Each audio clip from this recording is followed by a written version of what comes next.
Apa itu di antara bentuk zalim kepada sama manusia? Zalim kepada sama manusia itu ada 3. Ini sudah masyhur, hadisnya sudah terkenal. Insya Allah Bapak Ibu sudah hafal. Zalim kepada sama manusia ada 3. Innat tima'akum, yang pertama darah, wa amwalakum, harta, wa a'radakum, kehormatan.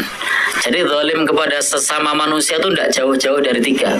Kalau tidak darah, ya harta. Kalau tidak harta, kehormatan. Nah, ini zalim kepada sesama manusia. Zalim dalam hal urusan darah, contohnya apa? Melukai, menyakiti, memukul, menendang, mengeplak.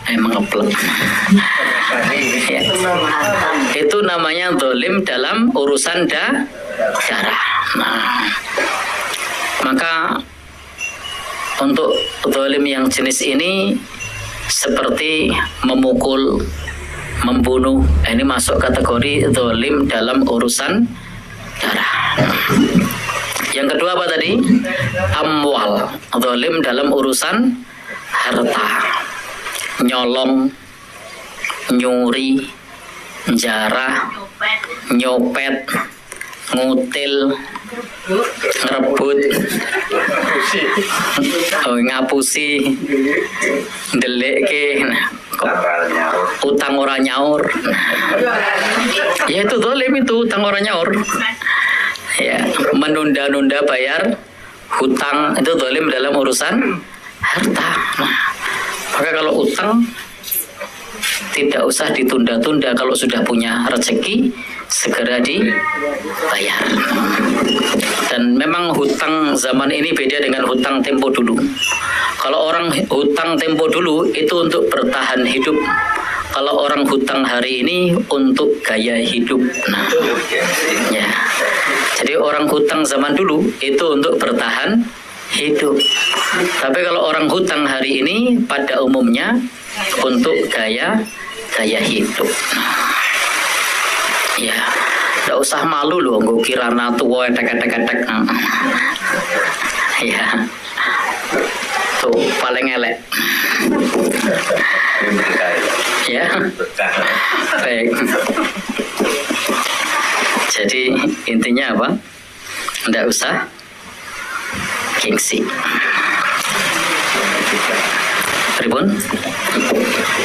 Itu zalim dalam masalah harta, termasuk menggugat untuk merampas hak orang lain, watutlu biha ilal hukam. Itu juga termasuk zalim dalam urusan harta. Korupsi, zalim dalam urusan harta. Apalagi ada banyak zalim dalam urusan harta. Dan itu semua dilarang. Wala ta'kulu amwalakum bainakum bil batil. Janganlah memakan harta di antara kalian dengan cara yang batil. Tidak boleh. Kemudian yang ketiga, zalim kepada sama itu a'rad, kehormatan.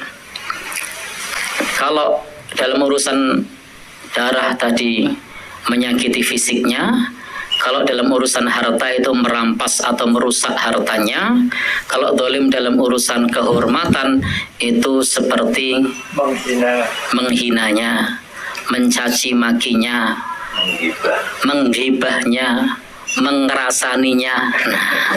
Nah, itu semua termasuk zalim dalam urusan kehormatan. Dan kalau Bapak Ibu dirasani, itu ndak usah sedih. Kenapa? Karena itu berpotensi mengurangi dosa-dosa kita. Bisa jadi loh dosanya resik. Karena saya ngerasani Indonesia. Ya, bisa jadi loh, saya cuma bilang bisa jadi, kan kita ndak tahu. Ya.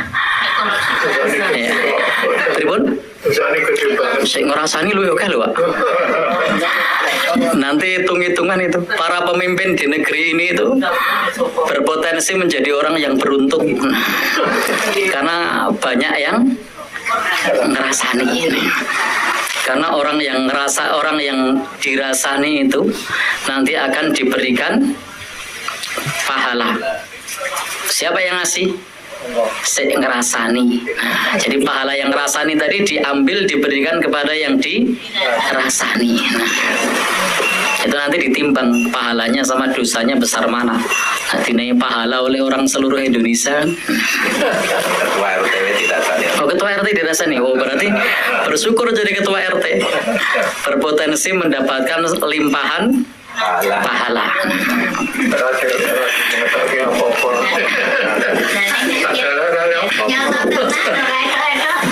Pripun? Iya. Justru karena nyata itu disebut ghibah. Kalau tidak nyata itu namanya ya fitnah atau buhtan. Baik. Jadi tidak usah menjatuhkan kehormatan orang lain, apalagi kepada pemimpin. Kadang miris di negeri ini, pemimpin dicaci maki, dibilang kelemar-kelemar, dibilang plonga-plongo, dan lain-lain. Ya, jadi intinya tidak usah ngerasani, karena kalau ngerasani berarti pahala kita akan dikurangi, diberikan kepada orang yang dirasani. Betul-betul nyata. Ya, Ada ngerasani atau tidak? meskipun nyata, Bu. Prinsip ngerasani itu adalah dzikruka akhoka bima yakrah. Ketika engkau menyebut saudaramu atas apa yang saudaramu jika mendengar tidak suka. Kalau misalnya saya bilang di sini Pak Sis ini dermawan, kalau mendengar kan beliau suka, maka itu bukan ngerasani. Tapi ketika saya bilang Pak Sis pelit, dan beliau kalau mendengar marah, maka itu namanya ngerasani. Baik, jadi prinsip ngerasani itu jika yang bersangkutan mendengar tidak senang, maka itu namanya ngerasani. Tanda-tanda orang ngerasani itu nek wonge teko, nah, langsung meneng. Nah, lagi ngomong gitu terus wonge teko, meneng. Nah, ini berarti ngerasani. Jadi intinya ngerasani itu apa tadi? Dzikruka akhoka bima yakrah, menyebut saudaramu atas apa yang jika dia mendengar tidak suka. Wah, Pak Roto itu dari mudanya sebagai aktivis dakwah sampai sekarang masih semangat memberi pencerahan umat. Beliau tidak mendengar. Andai beliau mendengar, suka tidak dengan kata-kata tadi? Suka. Maka ini tidak termasuk ngerasani. Kenapa? Karena jika yang bersangkutan mendengar senang. Tribun? Iya. Tapi kalau yang bersangkutan mendengar kok tidak suka, itu namanya ngerasani. Ya. Jadi misalnya mengatakan kepada seseorang, wah orang itu Pak Mujiman ini mangkat pengajian tekone mesti telat. Nah, meskipun itu nyoto, tapi karena saya mendengar tidak suka, maka itu termasuk ngerasani. Karena sekarang ini Ibu, di beberapa komunitas tren ustadz itu kalau datang telat, telatnya semakin lama, semakin terhormat, semakin dirasani. Baik. Ya maksudnya semakin dianggap terhormat di sebagian masyarakat. Ada pengajian yang ustadznya hadir jam 11, hadir jam 12 malam. Nah, baik. Lalu kemudian dirasani ustadznya suka telat. Nah, tapi ustadznya mendengar kok protes, aku telat ya mergo jadwalku oke. Nah, berarti termasuk ngerasani. Jadi intinya apa? Ngerasani itu ketika kita menyebut saudara kita dan saudara kita tidak suka. Nah, kalau suka tidak termasuk ngerasani. Baik. Berarti yang baik tadi tidak tambah pahala ya Pak yang dirasani. Tribun? Misalnya tadi ngerasani Pak Roto baik-baik tadi. Berarti itu Pak Roto tidak tambah pahalanya dari ngerasani. Kalau orang lain terinspirasi dengan beliau, ya tambah pahala juga. Saya bilang Pak Asis ini termasuk suami yang romantis. Nah, misalnya kok ini.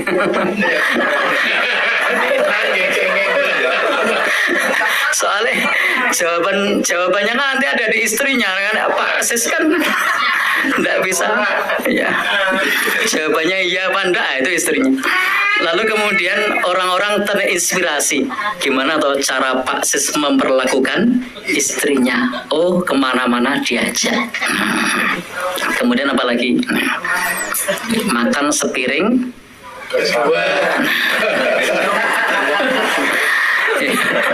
ngirit nih.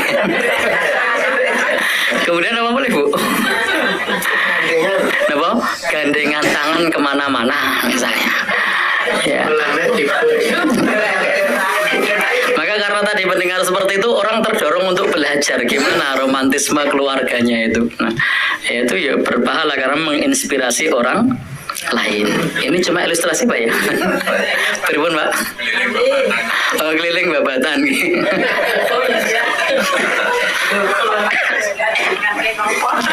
Baik. Jadi tadi ada zalim kepada sesama, ada satu apa tadi? Ya, urusan darah.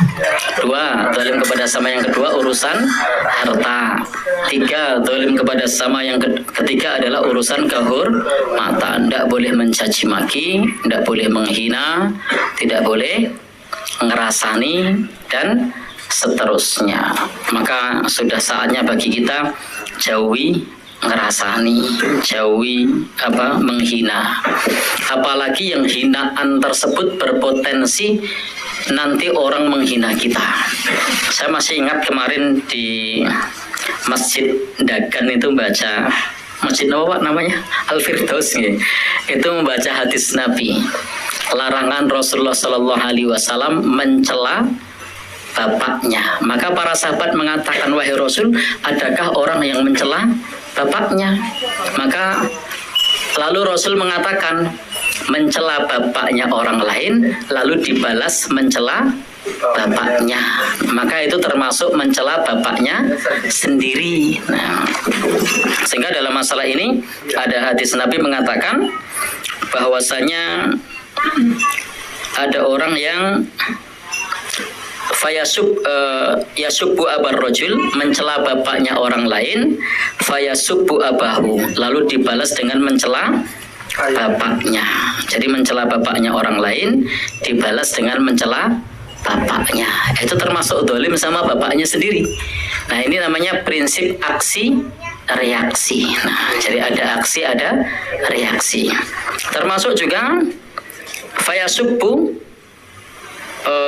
yasubbu Umar rajul, ada orang yang mencuri mencaci ibu orang lain lalu dibalas mencaci ibunya. Itu sama saja mencaci maki ibunya sendiri. Jadi zalim itu ada aksi, ada reaksi.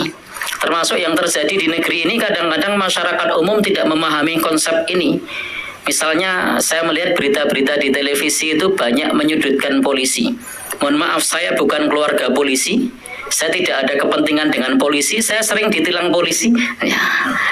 Tapi dalam hal ini saya membela polisi. Kenapa? Ada aksi, ada reaksi. Nah, tapi kadang kan orang bilang, wah polisi represif, polisi keras sama pendemo. Lawang dia diam saja, dilempari warna-warna, ditendang, didupak, dipentung, masa akan meneng wae. Itu manusia normal. Mungkin esok sabar ya. Tekan luhur ngono wis mulai kentir-kentir, wis rada pengen bales. Sampai jam 2 siang belum sempat makan, belum sempat istirahat, saya kepikiran sholat bareng, diamperi watu, dipentungi, ditendang, didupak, ya akhirnya marah. Nah, normal itu. Ya, itu namanya aksi reaksi. Kalau tidak mau dilempari, jangan lempar. Kalau tidak mau ditembak gas air mata, jangan menyerang.